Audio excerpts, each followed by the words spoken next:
and new WWE Champion, the phenomenal AJ Styles. Welcome everyone to the 7 Days Podcast. I'm here to talk about Raw, SmackDown Live, and a lot more. What happened this week, and some news dropped today. Well, I'm recording this Wednesday. You get this tomorrow on Thursday. A lot of stuff happened. Raw was a decent show in my opinion. Decent show, not really great at all. SmackDown Live was better than Raw in my opinion. AJ Styles ended the reign of the modern day Maharaja. Jinder Mahal, man, with his cool theme and his cool entrance. I don't know if he's still gonna continue coming out how he does when he was WWE champion, but Jinder Mahal no longer WWE champion. And the fact that I sat here, watched him, I wanted to do a reaction. I'm not gonna lie to you. I wanted to do a reaction, but I'm like, you know what? It's taped. Everybody knows. There's no really point, So I'm just gonna sit here and just watch the show and enjoy it for what it was. The match was good, in my opinion. This might have been Jinder Mahal's best match all year. I think so. This was Jinder Mahal's best match all year. He looked dominant. He just tossing AJ Styles left and right. People could say that he's on enhancements. I'm just gonna sit here and just say whatever. I don't care what he's on. If he's on enhancements, oh well, then he is. If he's not, then he's not.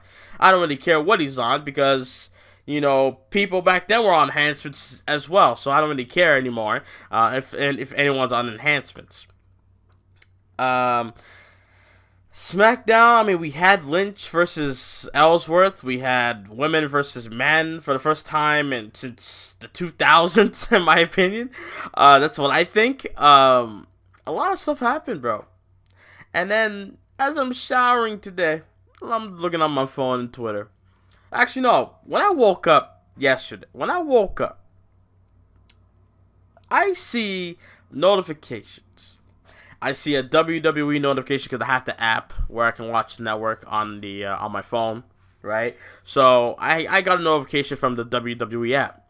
I see notifications from Twitter, and I'm just sitting here like, okay, what's going on? Something happened then, because I don't know why I'm getting all these notifications. I look at it, I see Shane McMahon, Survivor Series, John Cena joining Team SmackDown. And I'm just sitting there, I'm like, oh, so he's not refereeing. Okay.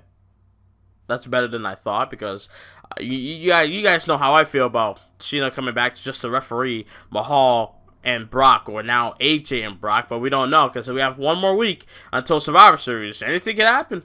Hell, I wouldn't put it past WWE to either give Mahal the championship on SmackDown next week, or Jinder Mahal wins the title at a live event, like AJ Styles won the U.S. title from Kevin Owens back at Madison Square Garden on the live event. So I wouldn't put it past Jinder Mahal to win back the title sometime next week, or between now and next week, before Survivor Series. Just saying. Because we got that Indian tour coming, and I'm pretty sure Jinder Mahal would love to enter as WWE champion one more time in India. So if that's what's going to happen, I rather would have not put the title on AJ, but we don't know. I'm only speculating, so we got to wait and see. But yeah, when I saw Cena being announced to be on SmackDown Live's Survivor Series team, I'm thinking, okay. And then when I look on Twitter and see people's responses, it's like 50-50, but a lot of people are like, it's sad for Rusev, and I feel sad for Rusev too. Because I actually feel like Rusev, it could have been an opportunity for Rusev to shine at Survivor Series. It could, Rusev had people behind him, Rusev Day and all that stuff. It could have been a great opportunity for Rusev to shine and show the likes of a Shane McMahon, Bobby Roode, Nakamura, and Randy Orton Hey, I can go just like you guys can go. I'm great in this ring. I'm proving to y'all that I can be a main eventer. Showing Kurt Angle as well. Showing Braun Strowman. Showing Joe, Balor, and even that waste of space Jason Jordan. That hey, I can go too. I can be a main eventer. Showing Raw that hey, you guys fucked up when I was on your show. And SmackDown was actually treating me right, even though SmackDown's doing the same shit as Raw, not doing well with Rusev. I see the potential in Rusev that this guy could entertain, can go in the ring, all in one. When you're a good entertainer and you're good in the ring, that is a good combination. That's a great combination to have. You could be entertaining, and you can also entertain people by wrestling very well in the ring. That's a good combination. Why do you think people like? I don't know. I would say Daniel Bryan. He's funny, but at the same time, he's great in the ring. Cena's more of an entertainer than a wrestler, but still, his matches are exciting. Yeah, you get my point. Orton can be entertaining, but when he goes to a face that he just doesn't give a shit, then that he's more of a good wrestler than an entertainer. But you get my point. So I feel sorry for Rusev, and then he tweeted out saying how, nice to see that John Cena qualified fair and square for the Survivor Series team. Go get him, Tiger. I'm like, bruh. That just sucks, man. That really sucks. I mean, I don't blame Shane McMahon for picking Rusev. Picking John Cena, rather. To join the Survivor Series team, because it kind of shows that Shane McMahon is willing to get the best guy that they can find to fill that spot, to at least, I don't know, be an equal towards Raw, because Raw has Strowman, Raw has Joe, Raw has Balor, and the up-and-coming Jason Jordan, with Kurt Angle himself. SmackDown has Bobby Roode, who's great, Shinsuke Nakamura, who's good, and then Shane McMahon, who's great, who's good as also. People hate his punches. I love his punches because it's fucking hilarious. And the fact that Cena's on that team now, and along with Orton, so I don't blame Shane for picking Cena, but at the same time, it's like you gave Rusev an opportunity, and then he failed on SmackDown. You don't give him another shot. I mean, come on. I would have let Cena, if Cena was gonna come back, right? If she was gonna come back, I would have let Cena come back on next week's SmackDown, and then he can wrestle. That way he could get back in ring shape, I guess. I mean, yeah, you can work out in the gym, John, from Twitter. I see you, but in ring is different than just regularly working out. So I would have had Cena take on Rusev, winner qualifies. I would have that than just, hey, John, you want to come on Survivor Series team? I mean, we need you. I mean, you were on Raw not too long ago. You lost to Roman Reigns, so, I mean, there's no point of you being on Raw. So, you did what you had to do on Raw. So, come over here on SmackDown where the young talents are, besides Bobby Roode, because he's, in his 40s, and Shinsuke Nakamura's in his 30s. But come over here, John. I don't know. So we got AJ and Brock, potentially, because Jinder Mahal could get the title back within 1 week. We have Natty, who will defend her title against Charlotte this coming Tuesday, next week, actually, on SmackDown Live, I believe in Charlotte, North Carolina. So I think that's Charlotte's hometown, right? I think so. So around there, right? We have Baron Corbin versus Sin Cara for the United States title. I mean, I love it because I mentioned this last week. Guys like Sin Cara getting an opportunity. I mean, yes, I would love it if Sin Cara wins the title at a shock. I love being shocked. I'm not going to lie to you. I love being shocked. Why do you think I love Goldberg and Brock last year so much? Why do you think I love freaking, I don't know, when the Hardys came back and they won the tag titles, even though a lot of people disagree with it because they just came back and just they're entered into the match, without doing shit, shit like that. I just love being shocked, and it's like, wow, did not see this coming. What do you think I love? I love Jinder Mahal's WWE title win back at Backlash against Orton. I love it, It was all beneficial to me because I got a lot of views on YouTube, and one of my reactions actually got on to WWE's Bring It to the Table show, and I was in the highlights. So, yeah, you gotta give me that one. So, that's why I like all those shocking moments that happened recently. But at the same time, as time goes on, it's like, there are times where you question why this happened. It's like, yeah, Mahal won the title shockingly. It was great. And then looking months later, it's like, why did this happen again?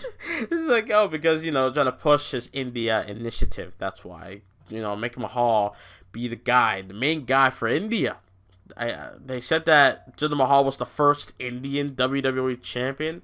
I mean, I guess that's true since the WWE title and the World Heavyweight title is, in one. So I guess because, Great Khali was the first Indian World Heavyweight Champion. I think so. So, I don't know.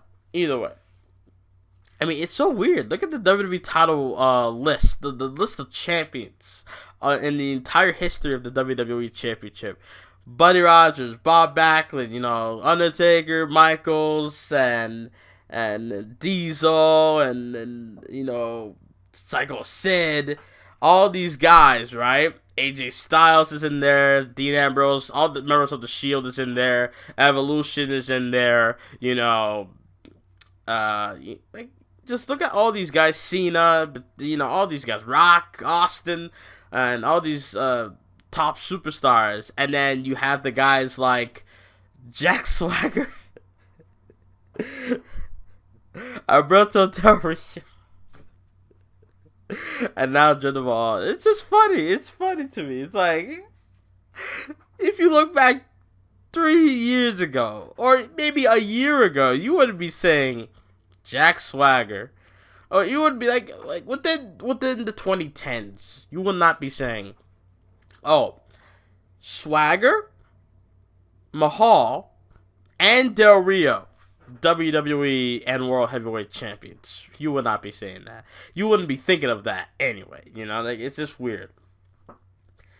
But yeah, overall, I'm just sad that Ruru is not on Survivor Series team. John Cena has been picked, but SmackDown wants to win. They want to win bad, so I don't blame them for picking someone like that has a status like John Cena. I don't blame them at all. As far as anything else changing, as far as anything else, as far as news go, I don't really know. I'm just gonna fucking do this now live. I don't give a fuck. Yeah, John Cena's gonna be on Survivor Series. Yeah. AJ Styles beat Mahal, and I think that's it. That's all I see so far. Nothing much to talk about this week. Survivor Series. What's there to say about Survivor Series? Nothing much for me to say about NXT. They did announce that it will be Gargano versus Pete Dunne for the UK Championship. Wow. Wow. You got someone that's a great babyface in Gargano who can tell stories, right? Against the guy who could be the biggest douchebag of a heel in Pete Dunne in this generation. He could be. He could be on the level of a William Regal, that's how good of a heel he could be, right? The fact that they're having this match at NXT TakeOver, this is going to be lit. NXT TakeOver will always outshine Survivor Series. This isn't a thing like a Smart or a Mark or IWC. It's fact. Look at the track record. Look at their track record from the first NXT TakeOver in 2014 all the way to now, not one takeover has been awful. Not one. Since NXT Arrival, actually. Since NXT Arrival in 2014, when Neville won the NXT title from Bo Dallas. From then until now, there has been not one bad NXT takeover. Not one.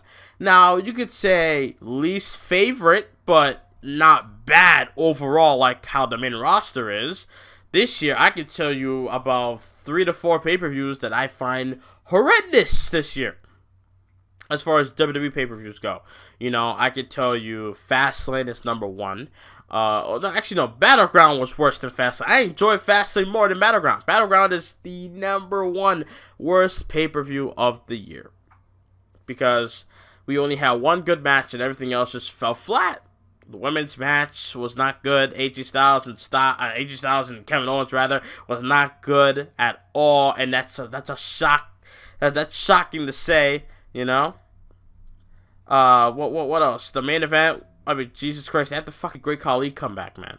The worst wrestler alive, Great Khali, came back.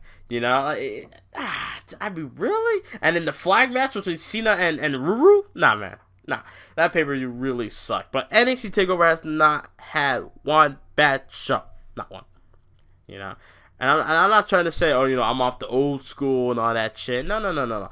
I'm the type of dude that would say, I enjoyed 2009 more than I enjoyed WWE now. I always go back on the network and I watch how 2009 Raw was better than today. Because, well, let's see, 2009 had Triple H, Shawn Michaels, Cena in full time. We still had a lot of good guys there, back then. Today, we got good wrestlers too, but, I mean, Raw was 2 hours in 09. Raw's 3 hours today. Pick your poison, So pick your fucking poison.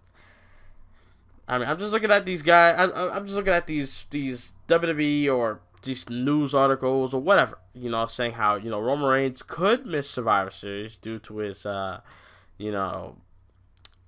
what's it called? Fibromyalgia in a thing, he has, all that stuff.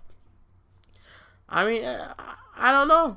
And the fact that I watched 205 Live yesterday and seeing the UK guys there, it's just like, okay, so are they there permanently or they're just there just for that one night, because they were in England. So they're in the UK, so I guess that's why.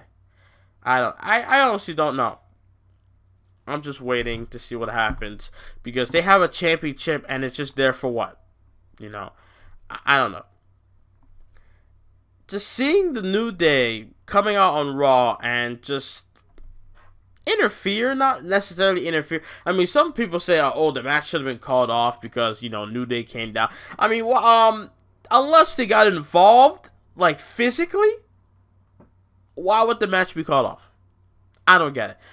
But, like, I love how I knew Sheamus was going to be the one to be like, yeah, the match ain't over. I can still win this match. I don't know what you're doing, Ambrose. Or Seth Rollins. Turn your ass around and take this bro kick. I'm going to give you one of these. And then that's it. 1, 2, 3. It's the smartest thing to do.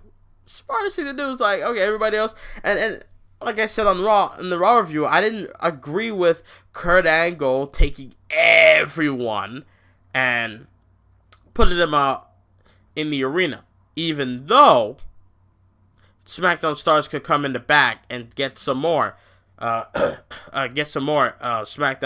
Raw superstars in the backstage. It just Oh yeah, and I'm gonna talk about this before I go. Chris Jericho and Kenny Omega. I wanted to make a video about this. I really did. I wanted to make a wrestling discussion video like I normally would do, but I'm like, I'm just going to save it to the front podcast, I mean, everyone's going to have their opinions on this, so I'm just going to wait. And see what happens. So, some are upset, some are mad, some are just questioning, and all this stuff, I don't know, all right? I'm just sitting there thinking, okay, well, I mean, Jericho. I've seen a lot of people say that Jericho's not even contracted to WWE. That's why this is happening. If it was contracted, this probably wouldn't happen. And the fact that people say that Jericho let people backstage in WWE know that hey, he's doing this cruise on Jericho, or the cruise of Jericho rather, and he wanted to have NXT guys come on, but they declined it because Ring of Honor guys are there, and I'm pretty sure he let Vince McMahon or whoever backstage know, hey, I'm gonna do this thing with Kenny Omega in at Wrestle Kingdom 12, and I'm gonna be right back. Okay, I might show up for the Rumble. I don't know, but like this whole thing happening, and the fact that Kenny Omega said that WWE guys, WWE superstars, or the whole company is below him. That's saying something that says to me he have no reason to go to WWE. None at all. People would love to see him in WWE. Some say he might be the face of the WWE if he goes there, but in reality, he doesn't have to go there. He's good. I'm starting to become more of a fan of Kenny Omega because I love how he's cocky. He's good on the mic. He's a fantastic wrestler. Like he's like I said earlier. If you're great at entertaining and you could go in the ring, that's a great combination. And Kenny Omega has that. And Ricochet, all these guys that people that saying that WWE is gonna go, that's gonna sign him, they don't need to go there anymore. Because Cody Rhodes proved to me he doesn't need WWE to be successful. Cody Rhodes was the only one, because everyone else that has left, a Ryback, a Punk, all these guys that left, right? I'm thinking, okay, they're going to come back eventually because, they're not going to do shit. They're not going to do anything of importance. Cody Rhodes left. And I'm thinking the same thing. Yeah, he's going to go. He might wrestle here and there, but it's not really going to be important. Then he's wrestling Kurt Angle, Del Rio, Rey Mysterio, wrestling in WCPW, then going to Ring of Honor, New Japan, becoming Ring of Honor World Heavyweight Champion. He's a world champion. It don't matter if he goes back to WWE, he's a world champion now. He's a former world champion whenever he loses it, right? Cody Rhodes proved to me you do not need World Wrestling Entertainment anymore. Yeah, it still may be the biggest fish in the pond of wrestling, but at the same time, you don't need to be there anymore. You don't need to deal with Triple H or Vince McMahon or Stephanie or P.S. Hayes or Road Dogg or this guy or that woman, this one and that one. You don't need to deal with that no more. You could go in the independents, have great matches, right? And just entertain the fans worldwide. Pretty much. You get to travel everywhere. You don't need to travel, how WWE, they like to travel the whole United States and then go to a different country and then come back and do the same thing, repeat, Like, so when Cody proved that to me, it's like, wow. I mean, this guy went on to win championship after championship after title after title. It shows to me, bro, fuck WWE. I think, and Cody Rhodes, I used to use this for the Young Bucks, but I think Cody Rhodes might be the only reason why I'll ever watch Ring of Honor, because Ring of Honor to me it's slow. I'm slowly starting to get into it now. I'm still familiar with the likes of the War Machine, the Addiction, the Detroit Motor City Machine Guns, all these people, right? I'm familiar with them, right? These Ring of Honor stars. I still hate Cheeseburger, but I'm familiar with Cheeseburger. All these guys that's coming, and there's some. Oh, this is where I found out who Leo Rush is on Ring of Honor. That's where I first saw Leo Rush, and I'm thinking this guy is fucking good in the ring. But when he came over and he got into shit for what he said last week about Emma, and then Bray Wyatt saying on Twitter, "You ain't gonna make it in the woods, kid." That what? That means you're fucked. You may not be fired, but something bad. Only Lorcan, a guy who will fucking wreck you in the ring, said on Twitter that he gonna get some. That Leo Rush is gonna get it. Like if Leo Rush is gonna face Oni Lorcan or Oni Lorcan, Oni Lorcan's gonna fuck him up or like give him some stiff shots. So, and I'm pretty sure that's it. Yeah, I'm pretty sure that's it. I mean, nothing much to talk about this week as far as the 7 Days podcast go. I mean, no, nothing. Just check out SmackDown Live from yesterday, Universe Mode, that I uploaded, the Go Home show. And then check out the Royal Rumble this coming Sunday night, or Sunday, on around 2 p.m. Eastern Time. That's when I'll be uploading Royal Rumble. And it will be officially on the road to my 3rd annual WrestleMania. So, hope you guys will enjoy that. Hope you guys enjoy the 7 Days podcast. I talk about what I needed to talk about. I mean, nothing much this week. You know, next week is Survivor Series. I'll give you guys my Survivor Series predictions next week, which I'm pretty sure I already gave you my predictions last week. So, fuck wins. But yeah, thank you guys for listening. 7 Days podcast. You know, I'm just gonna go and relax, and I'm out. Later.